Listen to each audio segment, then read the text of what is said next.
Hello students, welcome to the class. आज की class में आप सभी का स्वागत है। तो पिछली कुछ क्लासों में हमने स्टेटमेंट एंड अजम्पशंस के क्वेश्चंस को लेकर बात करी और हमने टाइप वन के क्वेश्चंस को डिस्कस किया कि किस तरीके के जो हमारे क्वेश्चंस है वो टाइप वन के आपके एग्जाम में पूछे जा रहे हैं। देखिए, टाइप वन और टाइप टू क्या है। क्वेश्चन तो ये सारे स्टेटमेंट और अजम्पशन के हैं, यानी कथन और अनुमान के हैं, लेकिन आपकी सहूलियत के लिए हमने इनको टाइप में डिवाइड कर दिया, यानी हमने इनको भागों में जो है विभाजित कर दिया, ताकि आपको आसानी से पता चल जाए कि कौन सा क्वेश्चन किस टाइप का है और क्या अप्रोच लगी है उसको सॉल्व करने में। तो आपको वो अप्रोच पता होना चाहिए, किस तरीके से वह क्वेश्चन जो है सॉल्व होगा, किन चीज़ों का हमें उस क्वेश्चन को सॉल्व करते समय बातों का ध्यान रखना चाहिए। तो जब ये चीज़ें आपको क्लियर रहेंगी कि कैसे सवाल हमने हल किया है, किन बातों को हमने ध्यान में रखा है, तो आप सवाल को आसानी से बना लेंगे और कोई ज़्यादा आपको प्रॉब्लम नहीं आएगी। तो पिछली जो क्लासें हैं, मैं उम्मीद करता हूँ उसमें आपको सारे सवालों को स्पष्ट जो है आपको सारे सवाल स्पष्ट हो गए होंगे किस तरीके से हमने उनको सॉल्व किया। आगे के इस लेक्चर में हम कुछ और सवालों को लेकर बात करने वाले हैं और देखने वाले कि हमारे ये जो सवाल हैं इनको हम किस तरीके से सॉल्व करेंगे, किस तरीके से बनाएंगे। राइट। तो आज की क्लास में हम शुरुआत करते हैं क्वेश्चन नंबर 131, प्रश्न संख्या 131 से। स्टेटमेंट और कथन क्या है हमारा? Honesty is the best policy, यानी ईमानदारी सर्वश्रेष्ठ नीति है। इन्फरेंस और अनुमान क्या दिया हुआ है? Honest people are policy makers, ईमानदार लोग नीति निर्माता होते हैं। Each policy must contain honesty, जो प्रत्येक पॉलिसी है उसके अंदर ईमानदारी होनी चाहिए। देखिए, honesty is the best policy, यानी ईमानदारी सर्वश्रेष्ठ नीति होती है। इसका मतलब ये नहीं कि जो ऑनेस्ट पीपल होते हैं, ईमानदार व्यक्ति या ईमानदार लोग नीति निर्माता होते हैं। जो ईमानदार होगा वही नीति बनाएगा, ऐसा नहीं होता है। तो ये गलत हो जाएगा। ये एक तरीके से प्रोवर्ब है, कथन है कि जो ईमानदारी है वही आपको अपनानी चाहिए, वह आपके जीवन में काम आती है। किसी भी तरीके का अगर आप कहीं भी कुछ कार्य करते हैं तो उसके प्रति आपको ईमानदार होना चाहिए। तो honesty people are policy makers, ऐसा नहीं है, ये गलत हो जाएगा। ऑनेस्टी पीपल आर जो है पॉलिसी मेकर कैसे हो सकते हैं? और each policy must contain honesty, प्रत्येक नीति में ईमानदारी होनी चाहिए। तो ऐसा हम कह नहीं सकते कि हर पॉलिसी के अंदर ईमानदारी होनी चाहिए। तो यहाँ से जो आपको कथन दिया गया, honesty is the best policy, यहाँ से ये बात भी निकल के नहीं आ रही है कि हर नीति के अंदर जो है ईमानदारी होनी चाहिए। ये जो है आपकी बात यहाँ से भी निकल कर नहीं आ रही। तो neither inference one nor second is implicit, ना तो अनुमान एक पहला और ना ही अनुमान दूसरा निहित है। तो यानी जो आपका ए है वो आपको आंसर होगा, दोनों में से कोई भी निहित नहीं है। राइट, आगे बढ़े। सो ए इज द राइट आंसर। दिए गए कथन में स्पष्ट है कि ना तो अनुमान पहला और ना ही अनुमान दूसरा कथन में निहित है, इसलिए विकल्प का जो ए होगा वो सही उत्तर होगा। आगे बढ़ते हैं। आर्ग्यूमेंट क्या है, वाद क्या है? In order to increase their knowledge about natural resources, a visit of botanical garden has been arranged for school students. A message on the notice board in the school. तो स्कूल के notice board पर एक संदेश है। क्या संदेश है? प्राकृतिक संसाधनों के बारे में अपनी जानकारी बढ़ाने के लिए स्कूल के छात्रों के लिए वनस्पतिक उद्यान की यात्रा का आयोजन किया गया है। स्कूल के नोटिस बोर्ड पर एक संदेश है। तो दोबारा आपको ये जो है मैसेज पढ़ देता हूँ मैं, आप एक और बार सुन लीजिए। In order to increase their knowledge about natural resources, a visit of botanical garden has been arranged for school students. A message on the notice board in this school. प्राकृतिक संसाधनों के बारे में अपनी जानकारी बढ़ाने के लिए स्कूल के छात्रों के लिए वनस्पतिक उद्यान की यात्रा का आयोजन किया गया है। स्कूल के नोटिस बोर्ड पर एक संदेश है। राइट, इन्फेरेंस और निष्कर्ष क्या निकलता है इससे? देखिए, botanical gardens are full of natural resources, वनस्पतिक उद्यान प्राकृतिक संसाधनों से भरपूर होते हैं। दूसरा, school students are likely to learn more through interaction with the new environment, school के छात्रों को नए पर्यावरण के साथ बातचीत के माध्यम से अधिक सीखने की संभावना है। तो अब आपको इसमें से बताना है, इसमें से कौन सा जो आपका आंसर है सही होगा। देखिए, in order to increase their knowledge, तो उनकी नॉलेज को बढ़ाने के लिए हम क्या कर रहे हैं, नेचुरल रिसोर्सेज के बारे में बताने के लिए एक बॉटनिकल गार्डन की ट्रिप को हम अरेंज करा रहे हैं कि स्कूल के जो छात्र है वो बॉटनिकल गार्डन जाए, वहाँ से उनका क्या होगा, नॉलेज बढ़ेगा, ज्ञान का क्षेत्र बढ़ेगा जब वह चीज़ों को जो है स्वयं देखेंगे प्राकृतिक संसाधनों के बारे में, राइट। तो उसमें से है। तो school students are likely to learn more through interactions with the environment. तो अब ये देखिए क्यों ऐसा जो है किया जा रहा है। मान लो यहाँ पर बोला गया कि ऐसा स्कूल ने क्यों करा कि एक ट्रिप को अरेंज करा, यानी एक जो इनकी विजिट है बॉटनिकल गार्डन के लिए अरेंज करी गई, क्योंकि जाहिर सी बात है हम यहाँ पर निष्कर्ष निकाल सकते हैं कि बॉटनिकल गार्डन्स में जो होता है नेचुरल रिसोर्सेज रहते हैं, जो वनस्पतिक उद्यान या प्राकृतिक संसाधनों से भरपूर होते हैं, उनके अंदर होते हैं। Schools are likely to learn more through interactions with new environment. तो स्कूल के छात्रों को नए पर्यावरण के साथ बातचीत के माध्यम से अधिक संभावनाएं हैं। तो आप इसमें से बताइए क्या इसका जो है सही आंसर होगा। तो ध्यान से देखेंगे इसमें ये दोनों बातें जो है ठीक निकलती है, तो इसका आंसर डी जो है इसका सही आंसर होगा। आगे क्वेश्चन नंबर 133, आर्ग्यूमेंट और तर्क क्या दिया हुआ है। The highway authority had announced that it will be undertaking a major road repair work for 3 days beginning from Friday between Bangalore to Tumkur.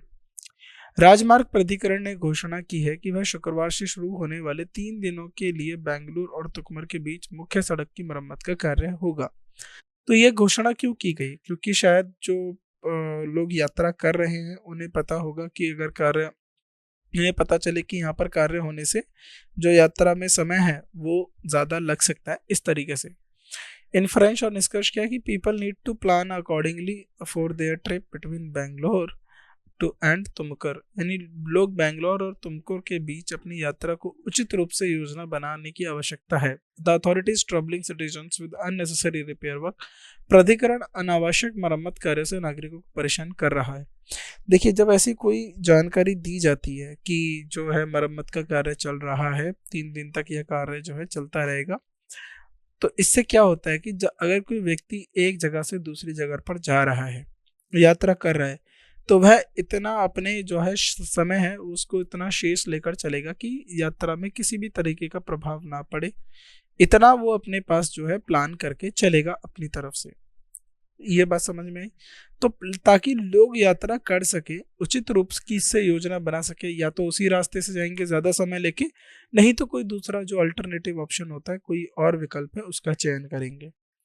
तो यहाँ पर हम कह सकते हैं people need to plan accordingly. लोगों को बेंगलोर और तुमकुर के बीच अपनी यात्रा का जो है उचित रूप से योजना बनाने की आवश्यकता है। दूसरा, the authority is troubling citizens with unnecessary repair work. तो देखिए हाईवे में मरम्मत का काम है, तो इसका मतलब क्या है कि हाईवे में मरम्मत की ज़रूरत है, वहाँ पर टूट फूट होगी, उसको सही किया जा रहा है, उसको सुचारू रूप से जो है उसको काम के अंदर लिया जा रहा है कि ताकि वह ठीक से कार्य कर सके।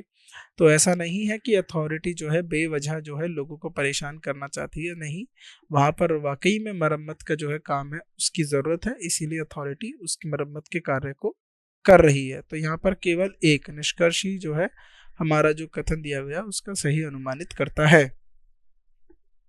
तो यहाँ पर क्या होगा, C is the right answer. Argument क्या है, तर्क क्या है। Many people living in villages are settling in cities for better future. गांव में रहने वाले कई लोग बेहतर भविष्य के लिए शहरों में बस रहे हैं, यानी many people living in villages are settling in cities for better future. अब देखिए क्या होता है, ये भी आपने देखा होगा, लोग पलायन करते हैं, गांव से शहर की तरफ पलायन करते हैं, जाते हैं। क्यों? बेहतर जीवन जीने के लिए, अच्छी शिक्षा के लिए, अच्छे स्वास्थ्य के लिए, अच्छी नौकरी के लिए, इन सब के लिए। इन्फ्रेंस और निष्कर्ष क्या निकला, government officer should have compulsory rural posting. सरकारी अधिकारियों का अनिवार्य रूप से ग्रामीण पोस्टिंग होनी चाहिए। Transport facility should be increase between cities and villages. शहरों और गांव के बीच परिवहन सुविधा बढ़ानी चाहिए। यह आपके जो है ऑप्शंस हैं, इसमें से आपको जो है आंसर बनाना है, राइट। तो देखिए many people living in cities और settling in the cities for better future. अगर यहाँ पर मैं निष्कर्ष निकालता कि वो लोग अच्छे स्वास्थ्य के लिए, अच्छी शिक्षा के लिए, अच्छे जो है कार्य यानी अच्छी जो है नौकरी के लिए, किसी भी तरीके का जो है व्यापार के लिए शहर में जाते, तो यहाँ से निष्कर्ष निकल सकता था। लेकिन इसका कोई तर्क हमें अभी नहीं बैठ रहा है, जो निष्कर्ष निकला यह तार्किक तरीके से पूरा सही नहीं है। जो आर्ग्यूमेंट आपको दिया गया है कि सरकारी अधिकारियों का अनिवार्य रूप से ग्रामीण पोस्टिंग होनी चाहिए। मान लीजिए कोई सरकारी अधिकारी है, वह किसी म्युनिसिपल कॉरपोरेशन का अधिकारी है, तो वह गांव में पोस्टिंग करके क्या करेंगे? ऐसा ये जो है तार्किक तौर पर ठीक नहीं है यह कथन। दूसरा, transport facility should be increase between cities and villages, तो शहर और गांव के बीच परिवहन सुविधा बढ़ानी चाहिए। इससे भी कोई जो हमारा जो तर्क दिया है ये भी उसके साथ तर्क संगत नहीं है। तो ये दोनों ही हमारे तर्क संगत नहीं है। तो इसमें कौन सा ऑप्शन होगा? ऑप्शन बी जो है इसका सही आंसर होगा, नाइदर वन नॉर टू, यानी ना तो एक और ना ही दूसरा अनुसरण करता है दिए गए तर्क का। क्या दिया गया? दिए गए कथन में बहुत सारे लोग गांव में रहते हैं और जो बेहतर भविष्य के लिए शहर में बसने का निर्णय कर रहे हैं, ये स्पष्ट नहीं है कि ना तो निष्कर्ष एक है या दूसरे का अनुसरण कर रहे हैं, है ना। क्यों शहर में जा रहे हैं उस चीज को लेकर जो है हमें सही तरीके से जानकारी नहीं दी गई है। आर्ग्यूमेंट और तर्क क्या है? Akbar said to his queen, तो अकबर ने अपनी रानी से कहा, क्या कहा? Birbal is the wisest man in my kingdom, Birbal मेरे राज्य में सबसे बुद्धिमान आदमी है। यानी इन्फरेंस क्या? Akbar is not as wise as Birbal, Akbar Birbal के मुकाबले उत्तम नहीं है, या उत्तम क्या है मतलब कह सके तो बुद्धिमान नहीं है। Akbar wants to make Birbal the next king, Akbar Birbal को अगला राजा बनाना चाहते हैं। देखिए, अगर आप किसी की तारीफ करते हैं कि वह व्यक्ति बहुत या इत्याधिक बुद्धिमान व्यक्ति है, सबसे बुद्धिमान व्यक्ति है, तो जरूरी नहीं है कि आप उसको अपने घर की संपत्ति दे दें, जरूरी नहीं है कि आप उसे अपने हक की चीजें दे दें। तो इसका मतलब है कि आप उसकी क्वालिटी या फिर जो आपके उसकी किसी गुणवत्ता जो है, या किसी जो उसका नेचर है, जो प्रकृति है, या जो उसका कैरेक्टरिस्टिक्स है, तो उसकी आप तारीफ कर रहे हो, उसके बारे में जो है आप विशेषता बता रहे हो। तो यहाँ पर भी कहने का मतलब यही है कि बीरबल जो है अकबर जो है बीरबल की तारीफ कर रहा है और बता रहा है कि वह सबसे ज़्यादा बुद्धिमान है उसके साम्राज्य में या फिर उसके राज्य में। तो इसका मतलब है कि अकबर उतना बुद्धिमान नहीं है जितना बीरबल है। बिल्कुल अकबर उतना बुद्धिमान नहीं है जितना बीरबल है, इसीलिए अकबर ने बोला कि वह सबसे ज़्यादा बुद्धिमान है। लेकिन क्या यहाँ से यह बात जो है निष्कर्ष निकाल सकते हैं कि अकबर उसे अगला राजा बनाना चाहता है? ऐसा नहीं है। अब इतिहास भी आपको पता है अकबर के बाद कौन राजा बना था, तो ये भी गलत हो जाएगा यहाँ पर यह कहना कि अकबर जो है बीरबल को अगला राजा बनाना चाहते हैं। नहीं, ऐसा नहीं है, ये जो है ये गलत हो जाएगा। तो यानी ओनली वन क्या मतलब? D is the right answer. केवल अनुमान एक ही निहित है, यानी एक ही निष्कर्ष, जो पहला निष्कर्ष है वही तार्किक तौर पर तर्क के साथ जो है निहित करता है, मैच करता है। आगे बढ़ते हैं। तो 35 का डी जो है आपका राइट आंसर है, right. Next question, question number 136। Argument क्या दिया हुआ है, तर्क क्या दिया हुआ है प्रश्न संख्या 136 में? अ top university has reduced the syllabus of mathematics in class 12, एक प्रमुख विश्वविद्यालय ने कक्षा 12वीं के गणित का पाठ्यक्रम को कम कर दिया गया। इन्फरेंस और निष्कर्ष क्या निकला?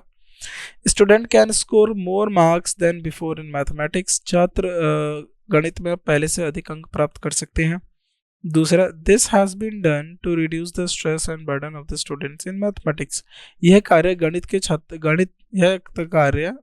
में छात्रों के तनाव और बोझ को कम करने के लिए किया गया।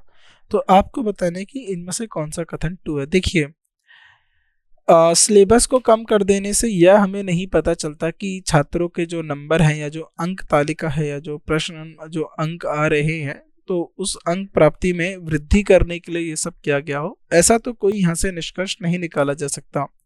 तो जो पहला स्टेटमेंट आ रहा है यहाँ से निकलकर, वो जो है तार्किक तौर पर सही नहीं बैठता।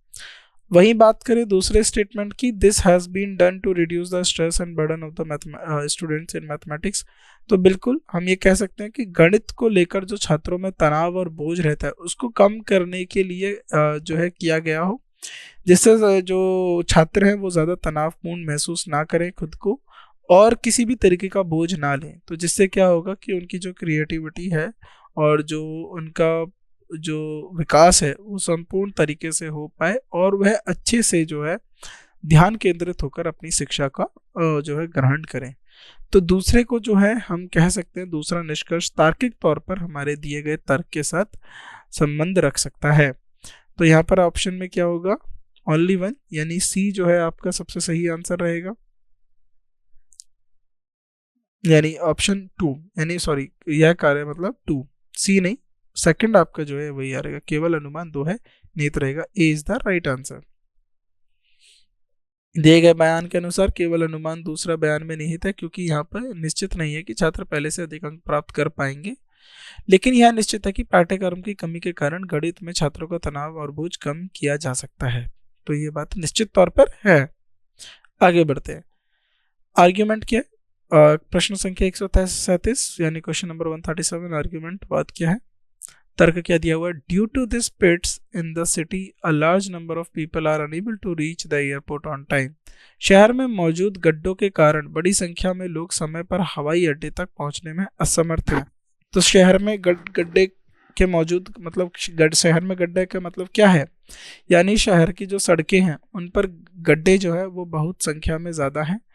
उन गड्ढों में संख्या में ज़्यादा होने की वजह से लोग जो व्यक्ति हैं, जो शहर में रहने वाले नागरिक हैं, वह जो एयरपोर्ट है, हवाई अड्डे है, उस पर समय पे पहुंचने में असमर्थ हैं। इन्फरेंस और निष्कर्ष क्या निकला? पहला आपका point, reaching the airport on time is not necessary, समय पर हवाई अड्डा पहुंचना आवश्यक नहीं है। There is no other route to the airport, हवाई अड्डे तक कोई अन्य मार्ग नहीं है। तो आपको बताना है इसमें से आपने क्या निष्कर्ष जो है यहाँ से निकाला है। देखिए जरा, due to pits in the city, यानी अब ये लोगों के पास मजबूरी है कि उन्हें ऐसा ही रास्ता चुनना होगा जिसमें बहुत सारे गड्ढे हैं, कोई दूसरा रास्ता जो है उनके पास नहीं है। अगर कोई दूसरा रास्ता उनके पास नहीं है तो इसका मतलब क्या है कि उन्हें वही मार्ग चुन रहे हैं जिसमें गड्ढे हैं और जिसकी वजह से एयरपोर्ट पर जाने पे उन्हें अधिक समय लगता है या समय पर जो है असमर्थ हो जाते हैं एयरपोर्ट पर पहुंचने में। So there is no other route to the airport, हम ये कह सकते हैं कि कोई है नहीं, इसीलिए हमने इस प्रॉब्लम को लेकर इतनी बात करी। लेकिन ये कहना कि reaching the airport on time is not necessary, तो ये पूर्णतः गलत होगा। समय पर हवाई अड्डे पहुंचना आवश्यक नहीं है, तो ये गलत है, हम ऐसा नहीं कह सकते। क्योंकि अगर ऐसा होता कि अगर समय पर हवाई अड्डे पर मतलब समय पर हवाई अड्डा पहुंचना ज़रूरी नहीं होता तो हम ये तर्क नहीं दे रहे होते। तो अगर हम ये तर्क की बात कर रहे हैं, समय पर पहुंचने की बात करें, तो इसकी जाहिर सी बात है कि समय पर पहुंचना अनिवार्य है। तो यहाँ पर ओनली टू, तो ओनली टू किस में दिया हुआ है? बी में। तो और only inference two is implicit, केवल अनुमान दो अंतर्निहित है, तो बी जो है वो सही आंसर होगा। शहर में हवाई अड्डे तक जाने के लिए मुख्य रूप से सड़क का उपयोग किया जाता है। सड़कों पर गड्ढों के कारण मोटर वाहन को दुर्घटना टूट फूट से बचने के लिए धीमी गति से चलना पड़ता है, जिसके कारण कभी कभी समय पर हवाई अड्डे नहीं पहुंच पाते और उनकी उड़ान छूट जाती है। क्योंकि उड़ान का अपना निश्चित समय होता है, इसलिए केवल अनुमान दो ही तार्किक तौर पर है। तो इतना जो है स्पष्ट तरीके से आपको ये बात बता दी गई है। आगे बढ़ते हैं। Consider the given statement and decide which of the given assumptions are implicit in the statement। तो दिए गए विवरण पर विचार करें और निर्णय करें कि दिए गए मान्यताओं में से कौन सी वाक्य में निहित है। और सेंटेंस और वाक्य क्या है? The class teacher announced in the class that those who are going to museum should deposit 200 rupees by tomorrow 3 PM। कक्षा के अध्यापक ने कक्षा में घोषणा की कि जो लोग संग्रहालय जा रहे हैं वे कल दोपहर तक 200 रुपये जमा करते हैं, है ना। तो जो लोग भी इंटरेस्टेड हैं, जो जाना चाहते हैं, म्यूजियम देखना चाहते हैं, घूमना चाहते हैं, तो वह कल दोपहर तक कितने रुपए उनको जमा करने होंगे? 200 रुपये जमा करने होंगे। तो इससे क्या निष्कर्ष और क्या अनुमान निकाला कि it is mandatory go to museum, तो संग्रहालय जाना अनिवार्य है। क्या ये इस तरीके का यहाँ पर जो है निष्कर्ष निकल रहा है? आप मुझे बताइए। या फिर all students have deposit 200 rupees. तो ये आपके ऑप्शन है, अब आपको इसमें से बताना है क्या होगा। देखिए जरा, अगर इस स्टेटमेंट को ही अगर आप ध्यान से देख लें वाक्य को, the class teacher announced in the class that those who are going to museum, ध्यान से देखिए, जो लोग संग्रहालय जा रहे हैं, तो सबका जाना अनिवार्य नहीं है, जो लोग जाना चाहते हैं वे कल दोपहर तक 3 बजे तक 200 रुपये जमा कर दें। तो यानी कल दोपहर 3 बजे तक 200 रुपये जमा कर दें वो लोग जो जाना चाहते हैं। क्या सभी का जाना अनिवार्य है? संग्रहालय जाना अनिवार्य नहीं, सबका जाना अनिवार्य नहीं है। यह हर एक प्रत्येक छात्र के ऊपर निर्भर करता है। यदि उसको जाना है तो वो जाए, नहीं जाना तो नहीं जाए। क्या सारे विद्यार्थियों का 200 रुपये जमा करना अनिवार्य है?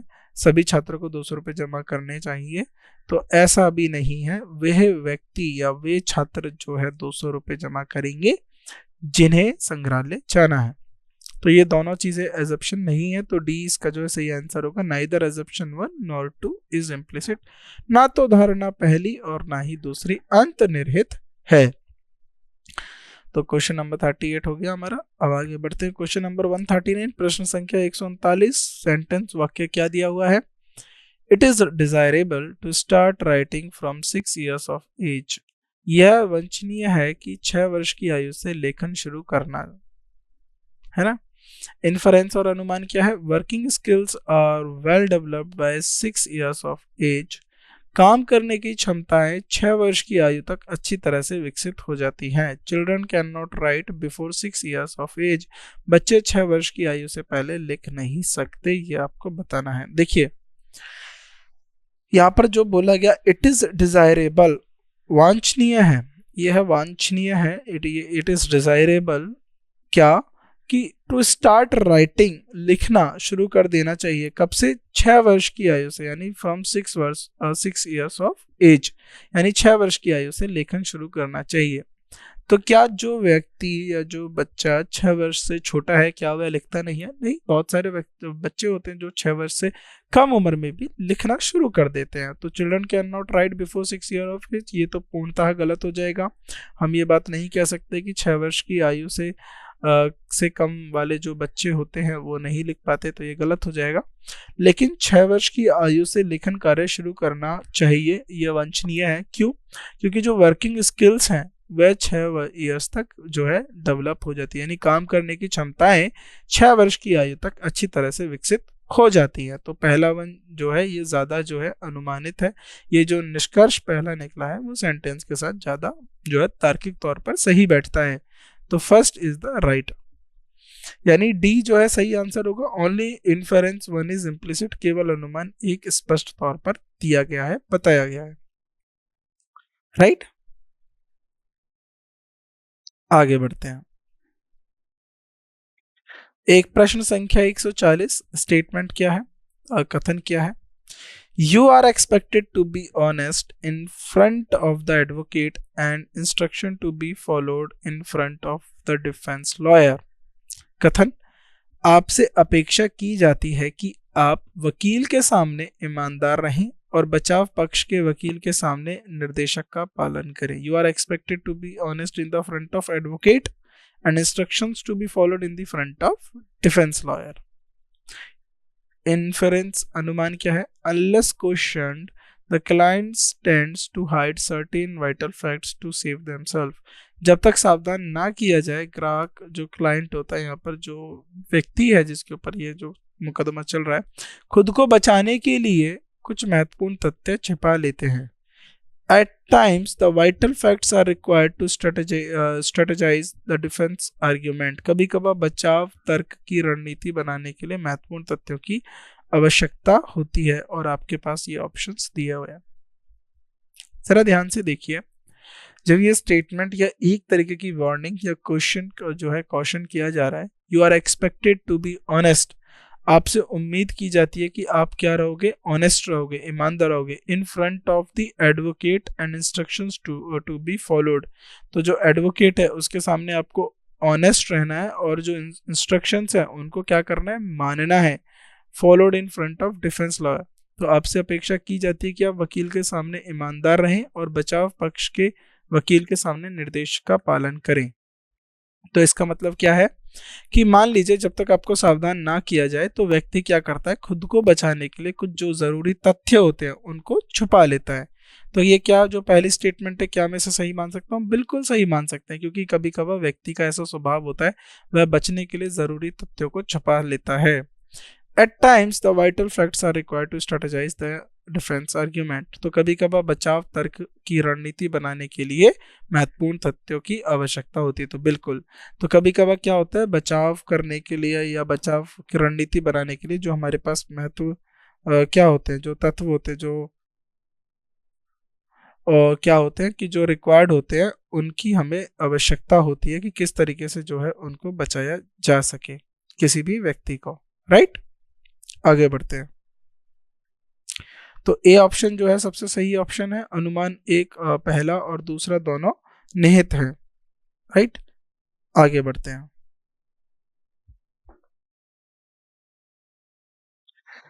प्रश्न संख्या 141, क्वेश्चन नंबर 141।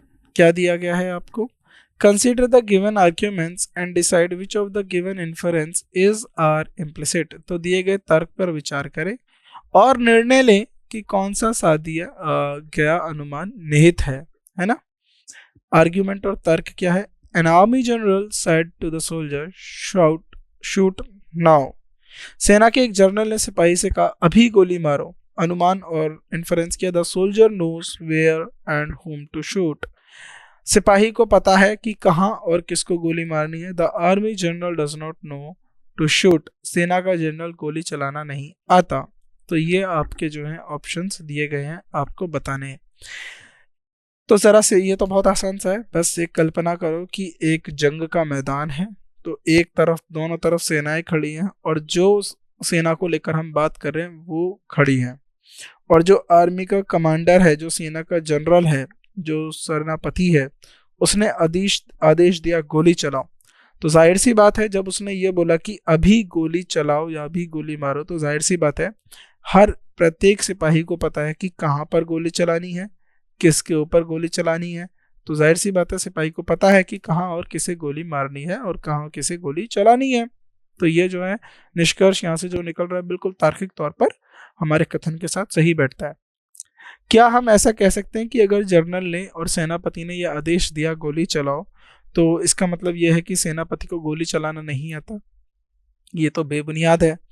सेनापति क्या है? सुप्रीम कमांडर है। तो सेनापति किस पद पे बैठता है? आदेश देने के पद पे बैठता है जनरल। तो जनरल क्या करता है? आदेश देता है, क्योंकि वो धीरे धीरे धीरे धीरे पदोन्नत करके प्रमोशन कर करके एक जनरल की रैंक पे आया, तो वहां पर वह आदेश देता है, नीतियां बनाता है। तो यहाँ पर क्या होगा कि हम ये कहें कि आर्मी जनरल को गोली चलाना नहीं आता? नहीं, क्योंकि वह भी एक सेना का सेनापति है, तो जाहिर सी बात है वो भी सिपाही रहा है और वह भी सिपाही है, तो उसे भी गोली चलाना आता है। लेकिन अभी वह सेनापति के कार्य में जो है अभी वो सेनापति का कार्य में निर्वृत्त है। तो इसका मतलब क्या है कि वह आदेश देता है, नीतियां बनाता है। तो जाहिर सी बात है ओनली वन, पहला पॉइंट, यानी सेना को सैनिक को पता है कहाँ कब किस पे गोली चलानी है। आगे बढ़ते हैं। प्रश्न संख्या 142, क्वेश्चन नंबर 142। आर्ग्यूमेंट और तर्क क्या दिया हुआ है? The present government reduce the base price of auction of 2G spectrum. तर्क क्या है? वर्तमान सरकार ने 2G स्पेक्ट्रम की नीलामी की आधार मूल्य को कम कर दिया है। एजप्शन और मान्यता क्या है? Next time the price will be lower. अगली बार कीमत कम होगी। सेकेंड पॉइंट क्या है? Last time the auction was not good. पिछली बार नीलामी अच्छी रही थी। दोबारा पढ़ लीजिए। The present government reduce the base price of auctions of 2G spectrum. वर्तमान सरकार ने 2G स्पेक्ट्रम की नीलामी का आधार मूल्य, जो बेस प्राइस रखा गया था कि इससे नीचे की बोली नहीं लगेगी, जो भी बोली लगेगी इससे ऊपर की रहेगी। तो ये बताइए, तो अगली बार कीमत कम होंगी, तो जाहिर सी बात है अगली बार कीमत कम होंगी। क्या ऐसा अनुमान लगाया जा सकता है? या फिर last time the auction was not good, तो हमें या फिर पिछली बार जो है ऑक्शन जो है अच्छा नहीं था, नीलामी अच्छी नहीं थी। तो देखिए अभी जो है प्राइस को कम कर दिया गया है, इसका मतलब ये नहीं कि अगली बार जो है कीमत कम ज़्यादा होगी। तो हम अगली बार के बारे में तो निर्णय नहीं ले सकते कि अगली बार क्या होगा, कीमत कम होगी या ज़्यादा होगी। लेकिन इस बार जो है नीलामी का मूल्य जो है, जो आधार मूल्य है वह कम कर दिया गया है। तो इसका मतलब है कि पिछली बार क्या हुआ होगा, कुछ तो गड़बड़ रही होगी, जिसकी वजह से इस बार जो आधार मूल्य है उसको कम करना पड़ा। तो हम कह सकते हैं यहाँ पर कि only assumption second is implicit, कि पिछली बार जो है नीलामी अच्छी नहीं रही होगी, इसीलिए जो आधार मूल्य है उसे कम करना पड़ा। तो बी जो है वो आपका सही आंसर होगा। आगे बढ़ते हैं। प्रश्न संख्या 143, क्वेश्चन नंबर 143। स्टेटमेंट कथन क्या दिया हुआ है? A mother is crying in the hospital as her only son died in a road accident while driving his bike. एक माता अस्पताल में रो रही है क्योंकि उसका एकमात्र पुत्र सड़क दुर्घटना में अपनी बाइक चलाते समय जो है मृत्यु वो प्राप्त हो गया या फिर मृत्यु हो गई उसकी, मर गया। असम्पशन और अनुमान क्या है? The mother thinks that it's her son's fault. माता सोचती है कि उसके बेटे की गलती है, वह इसलिए विलाप में है, दुख में है, रो रही है। The mother thinks that God is not with her. माता यह सोचती है कि भगवान उसके साथ नहीं है। तो आपको इसमें से बताना है कौन सा स्टेटमेंट है। देखिए, ऐसा ही कुछ सवाल जो है हमने पिछली क्लासों में किया था कि किसी का जो है पति जो है गुजर गया है एक महिला का, और वह विलाप में है, दुख में है। तो उसका मतलब ये नहीं है कि यहाँ पर माता यह सोच रही है कि उसके बेटे की गलती थी या गलती नहीं है।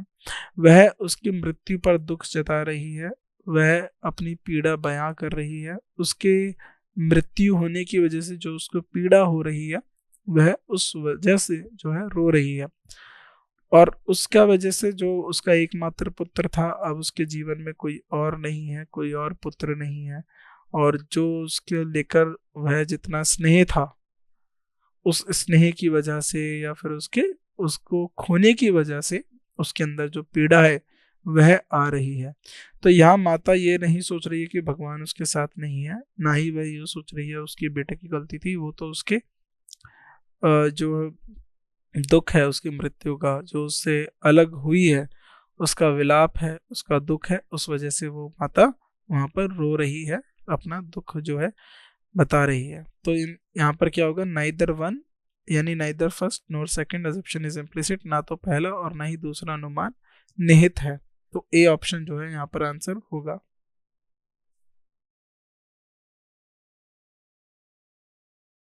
प्रश्न संख्या 144, आर्ग्यूमेंट और तर्क दिया हुआ है। Due to severe cold wave, the government asks to shut down all the schools for 1 week in the region with immediate effect. कठोर ठंड की लहर के कारण सरकार ने तत्काल प्रभाव से सभी क्षेत्र में सभी स्कूलों को 1 सप्ताह के लिए बंद करने का आदेश दिया है। दोबारा पढ़ लेते हैं तर्क और आर्ग्यूमेंट को। Due to severe cold wave, the government asks to shut down all the schools for 1 week in the region with immediate effect. कठोर ठंडी लहरों के कारण सरकार ने तत्काल प्रभाव से क्षेत्र में सभी स्कूलों को 1 सप्ताह के लिए बंद करने का आदेश दिया। एसप्शन और इसके ऊपर क्या मान्यता है, क्या धारणाएं लगा सकते हैं हम लोग? द कोल्ड वेव में कंटिन्यू फॉर 1 वीक। ठंड की लहरें 1 सप्ताह के लिए जारी रह सकती हैं। Concern parents may not allow their children to attend the school after 1 week also. चिंतित माता पिता अपने बच्चों को स्कूल जाने की अनुमति नहीं दे सकते हैं 1 सप्ताह के बाद भी। ये आपको बताना है इसमें से क्या आंसर जो है आपका सही होगा। देखिए, अगर आपने इस प्रश्न को ध्यान से पढ़ा है तो वहां पर स्कूल को 1 हफ्ते तक बंद करने का सरकार ने आदेश दिया है। तो इससे यह अनुमान तो लगाया जा सकता है कि जो कोल्ड वेव है, जो शीत लहरें हैं, जो ठंडी लहरें हैं, वह 1 सप्ताह तक जारी रह सकती हैं। तो वो अगले 1 सप्ताह तक जारी रह सकते हैं, ये अनुमान आप लगा सकते हैं। दूसरा, अब कहीं से ये बात आपको पता चल रही है कि 1 हफ्ते के बाद भी जो माता पिता चिंतित हैं, वह अपने बच्चों को नहीं भेजेंगे। तो कहीं से भी हमें इस बारे में कोई जानकारी नहीं मिल रही है, तो हम इस पर कोई टिप्पणी नहीं कर सकते। तो जब इस पर कोई टिप्पणी नहीं कर सकते तो ये जो अनुमान हमने लगाई गलत हो जाएगा। तो केवल एक सी जो है इसका सही आंसर होगा। केवल अनुमान पहला ही निहित है। सी इज द राइट आंसर। तो ये इसका एक्सप्लेनेशन है, जो अभी हमने डिस्कस किया, ये उसी को इन्होंने एक्सप्लेन कर यहाँ पर बता दिया है। राइट, तो आगे बढ़ते हैं अगले सवाल के लिए। अब यहाँ से हमारा जो है टाइप 3 के जो है सवाल शुरू हो जाते हैं। तो टाइप 3 के हम यहाँ पर कुछ 5 सवाल डिस्कस करेंगे, उसके बाद हम अगली क्लास में और भी सवालों को देखेंगे। In the following question, 2 predictions are given along with the statement argument. Consider the above statement argument sentence. Given the prediction, decide which one of the implicit in the sentence. तो बिल्कुल वही करना है। 2 भविष्यवाणी दी गई हैं, साथ ही में एक कथन भी दिया गया है। आपको बताना है उपरोक्त दिए गए कथन को लेकर दोनों भविष्यवाणियों पर विचार करें और बताएं कि उनमें से कौन सा वाक्यांश वाक्य में निहित है। प्रश्न देख लेते हैं। Question number 145। The real impact of the water crisis will be felt in the next 2 years. The statement of the panchayat chief. पानी के संकट की असली प्रभाव अगले 2 वर्षों में महसूस होगा, पंचायत प्रमुख का बयान। असम्पशन और मान्यता क्या? Water level is going down, proper maintenance of water storage required. जल स्तर घट रहा है, जल संग्रहण के लिए उचित रखरखाव आवश्यक है। तो आपको बताना है क्या, यहाँ से आपको देखिए, तो जो पंचायत का चीफ है, पंचायत का प्रमुख है, उसने बोला कि पानी के संकट की असली प्रभाव को देख अगले 2 वर्षों को महसूस होगा। तो जाहिर सी बात है, बोला गया कि जो इम्पैक्ट है पानी की कम होने का वो देखने को मिलेगा। तो क्या करना है, water level is going down, तो जाहिर सी बात है जो जल स्तर है वो घट रहा है। बिल्कुल सही बात है, जल स्तर में गिरावट आ रही है, घट रहा है। दूसरा, proper maintenance of water storage is required, तो जल संग्रहण के उचित रखरखाव आवश्यक है। अगर थोड़ी सी भी बारिश होती है तो उसके पानी को पूरी तरीके से बचाए रखना है, जिससे आगे का जो हम पानी का इस्तेमाल कर सकें। तो यहाँ पर दोनों स्टेटमेंट पूरी तरीके से ठीक है। तो यानी यहाँ पर बोथ 1 and 2 आर इम्प्लिसिट, दोनों स्टेटमेंट पूर्णतः से क्या हो जाएंगी, ठीक हो जाएंगी। आगे बढ़ते हैं। नौ, प्रश्न संख्या 146 146 क्वेश्चन, स्टेटमेंट कथन क्या है, the journey of 1000 miles start with the first step. हजारों मील की यात्रा पहले कदम से शुरू होती है। अजम्पशंस क्या लगाएंगे, मान्यता क्या लगाएंगे, an initiative has to be taken to move ahead, आगे बढ़ने के लिए पहल की जरूरत होती है। तो जाहिर सी बात है, आगे बढ़ोगे तो आगे बढ़ने के लिए सबसे पहले पहल करना होता है। People stop themselves to take first step due to financial concerns, लोग वित्तीय चिंताओं के कारण पहला कदम उठाना से खुद को रोकते हैं। तो आपको बताना है इनमें से कौन सा सही है। देखिए, the journey of 1000 miles start with the first step, तो ये कथन भी है, हजारों मीलों की यात्रा पहले कदम से शुरू होती है। तो आगे बढ़ने के लिए पहल तो करनी ही होगी। तो आगे बढ़ने के लिए आपको निकल कर आना पड़ेगा, पहल करनी पड़ेगी। तो पेपर पास करने के लिए, अच्छे अंक प्राप्त करने के लिए आपको मेहनत करनी होगी, आपको पढ़ना होगा, आपको किताब उठानी होगी और उसे लेकर बैठ के पढ़ना होगा। लेकिन कहीं ये बात बताई गई है कि लोग जो हैं वित्तीय चिंताओं को लेकर, फाइनेंशियल कंसर्न्स को लेकर अपना पहला कदम उठाने से खुद को रोकते हैं। तो they stop themselves to take first step, तो ऐसी कोई बात हमें यहाँ पर नहीं बताई गई है। तो हम यहाँ पर कह सकते हैं ओनली एजम्पशन 1 इज इम्प्लिसिट, केवल मान्यता एक ही निहित है। सी जो है यहाँ पर सही आंसर आएगा।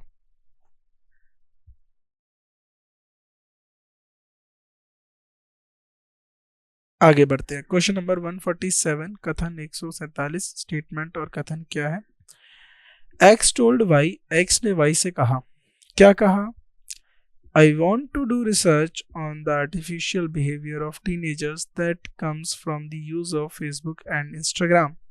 एक्स ने वाई से कहा, मैं फेसबुक और इंस्टाग्राम के उपयोग से आते हुए किशोरों के व्यवहार पर अनुसंधान करना चाहता हूँ। एजप्शन और मान्यता क्या निकाला, पहला एजप्शन, पहली मान्यता क्या है, adolescent instincts changes can be targeted due to the use of Facebook and Instagram, किशोर आवेग के परिवर्तन को फेसबुक और इंस्टाग्राम के उपयोग के कारण लक्षित किया जा सकता है। X has the skills and ability to do this type of research। तो मैंने ऐसे पिछले कुछ सवाल या फिर क्लास में आपको बताया, जब कोई सर्वे करता है यानी सर्वेक्षण करता है या अनुसंधान करता है या किसी भी प्रकार का रिसर्च करता है, तो जाहिर सी बात है वो व्यक्ति उस तरीके का सर्वे या अनुसंधान इसलिए कर सकता है क्योंकि वह सक्षम है उस तरीके की अनुसंधान और जो है सर्वेक्षण करने में। तो X has the skill and ability to this type of research, बिल्कुल, तो ये सही हो जाएगा, राइट। और ये वैसे आपके ऑप्शन से देख लीजिए, तो ये दोनों चीज़ें सही हो जाएंगी। दूसरी बात क्या है कि किशोर आवेग के परिवर्तन को फेसबुक और इंस्टाग्राम के उपयोग के कारण लक्षित किया जा सकता है। तो जाहिर सी बात है कि जो एडोलेसेंट है उनके अंदर स्टिंक्ट चेंजेस देखे जा सकते हैं, किसकी वजह से, फेसबुक और इंस्टाग्राम की वजह से। तो जब उनके अंदर ये चीज़ें लक्षण की देखे जा सकते हैं तो तभी तो इसके ऊपर ये जो अनुसंधान किया जा रहा है, क्योंकि ये जो है लक्षण देखने को मिल रहे हैं। तो यहाँ पर ये दोनों बातें जो हैं ठीक होंगी। तो कौन सा ऑप्शन है जिसमें ये दोनों बातें ठीक है, option A. Both first and second are implicit, दोनों पहला और दूसरा दोनों अंतर्निहित हैं, दोनों इस बात का जो है फॉलो करते हैं, मानते हैं। तो क्या होगा, ऑप्शन ए जो है यहाँ पर सही उत्तर होगा, राइट। चलिए अगले वाले जो सवाल है उसको और देखते हैं हम और बनाते हैं। प्रश्न संख्या 148, क्वेश्चन नंबर 148, आर्ग्यूमेंट, वाद क्या दिया है। During an election the opposition party said look at the rise in the price the last 5 years। चुनाव के दौरान विपक्षी दल ने कहा पिछले 5 साल में मूल्यों में वृद्धि को देखें फिर वोट डालें। तो ऐसा तो होता ही है आमतौर पर, पक्ष विपक्ष यही जो है इल्ज़ाम लगाते रहते हैं एक दूसरे के ऊपर। एजप्शन और मान्यताएं क्या है। पहली मान्यता, फर्स्ट एजप्शन क्या है, this time give a chance to a party for power. इस बार हमारी पार्टी को शक्ति के लिए मौका दें, यानी हमारी पार्टी को चुने और हमारी सरकार बनाए। दूसरा, prices will still rise if you choose the same party to be in power. मूल्य तभी बढ़ेंगे अगर आप उसी पार्टी को सत्ता में चुनेंगे। तो अगर मूल्यों में क्या है, बढ़ोतरी होती रहेगी अगर आपने इस पार्टी को जो है दोबारा चुना। तो देखिए इस तरीके का जो वाद विवाद है ना, ये आपने जो है इलेक्शन के कैंपेनिंग के दौरान भी देखा होगा कि 5 सालों में देखिए कितना ज़्यादा महंगाई हो गई।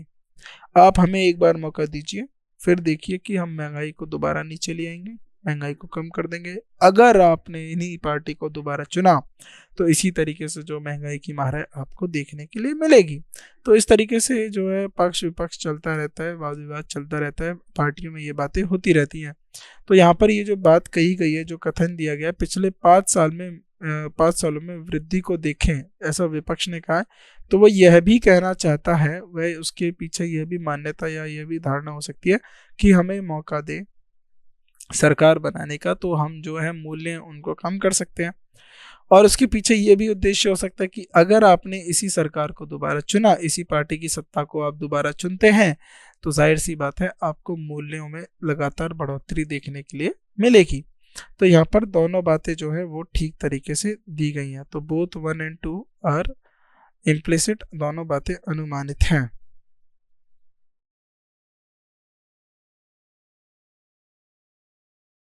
अगले क्वेश्चन को देखते हैं। आर्ग्यूमेंट और तर्क क्या दिया गया। The supreme court has decided that all rapist should be hang till death. सर्वोच्च न्यायालय ने निर्णय लिया है कि सभी बलात्कारियों को मौत की सजा सुनानी चाहिए, यानी मौत तक फांसी दी जानी चाहिए। देखो इसमें मतलब होता है ना हैंग टिल डेथ, यानी उसको तब तक जो है फांसी पर रखना है जब तक उसकी मृत्यु नहीं हो जाती। अवधारणाएं और अजप्शन क्या, वुमेन विल गेट प्रोटेक्शन, महिलाओं को सुरक्षा मिलेगी। The cases of rape can be reduce, बलात्कार के मामले कम किए जा सकते हैं। तो यह आपको बताना है। देखिए यहाँ पर प्रोटेक्शन को लेकर बात नहीं हो रही है कि महिलाओं को जो है यहाँ से प्रोटेक्शन या सुरक्षा मिलेगी। यह निर्णय इसलिए लिया जा रहा है सुप्रीम कोर्ट के द्वारा, the supreme court has decided that all rapist should be hang till death, इसीलिए ताकि जो ये बलात्कारी हैं इनको सजाएं मिले। दूसरी बात, इसकी सजा को सुनकर ताकि इस तरीके के जो अपराध हो रहे हैं समाज में वह कम हो, अपराधियों के अंदर डर हो मृत्यु का, और इस तरीके के जो अपराध या जो हमें केस देखने को मिल रहे हैं वैसे मामलों जो है कम हो, समाज में इस तरीके की कोई भी बात ना हो। तो इस यहाँ पर सीधे तौर पे तो नहीं कहा गया है कि महिला को सुरक्षा मिलेगी, लेकिन जो स्पष्ट है वो ये है कि the cases of rape can be reduced, बलात्कार के मामलों को कम किया जा सकता है। राइट। तो second, only assumption 2 is implicit, केवल अनुमान 2 अनुमानित है। राइट। सेकंड जो है ऑप्शन बी जो है, जो आप चयन करेंगे वो विकल्प दूसरे का आप चुनाव करें, उसका चयन करें, वो ज्यादा अनुमानित है। तो बी इस तो सही है। सर्वोच्च न्यायालय ने निर्णय लिया है कि सभी बलात्कारियों को फांसी दिए जाने के लिए बलात्कार के मामलों को कम करने के लिए, इसके अलावा अनुमान 2 स्पष्ट है। राइट। आज की क्लास का आखिरी सवाल, तो इसके बाद आज की क्लास को हम यहीं समाप्त करेंगे, बाकी की जो बातें होंगी अगली क्लास में करेंगे। आर्ग्यूमेंट, वाद क्या है, तर्क क्या है। All the faculty members are instructed to reach the college by 9 AM, यानी सभी फैकल्टी यानी अध्यापक सदस्यों को निर्देशित किया गया है कि वह सुबह 9 बजे तक कॉलेज पहुंच जाए। एजप्शन, मान्यताएं, तर्क और ये क्या है, धारणा क्या है। Some faculty members do not come on time, कुछ फैकल्टी सदस्य समय पर नहीं आते हैं। Faculty members will follow all the instructions in the notice, faculty सदस्य जो है सूचना में दिए गए सभी निर्देशों का पालन करेंगे। तो जाहिर सी बात है, जब ये बोला जाता है कि सबको 9 बजे उपस्थित होना है, सबको इस समय तक आना है, ये करना है, वो करना है, तो देखा गया है कि कुछ लोग जो है उस कार्य में या उस समय का पालन नहीं करते, तो इसलिए नोटिस लगाया जाता है कि ताकि सब समय का पालन कर सकें। तो हम ये कह सकते हैं कि कुछ ऐसे फैकल्टी सदस्य हो सकते हैं जो समय पर नहीं आते हैं, इसीलिए जो यहाँ पर है नोटिस लाया गया है। और इस नोटिस के बाद हम ये उम्मीद कर सकते हैं कि सभी दिए गए निर्देशों का पालन करेंगे और समय पर पहुंचेंगे। तो सेकंड भी हम कह सकते हैं, मान सकते हैं कि यह ट्रू होगा, सब दिए गए निर्देशों का पालन करेंगे और समय पर पहुंचेंगे, उपस्थित होंगे। तो यहाँ पर बोथ हमारे जो सेंटेंस है, स्टेटमेंट है, बोथ 1 and 2 आर इम्प्लिसिट। तो 1 और 2 दोनों अंतर्निहित हैं।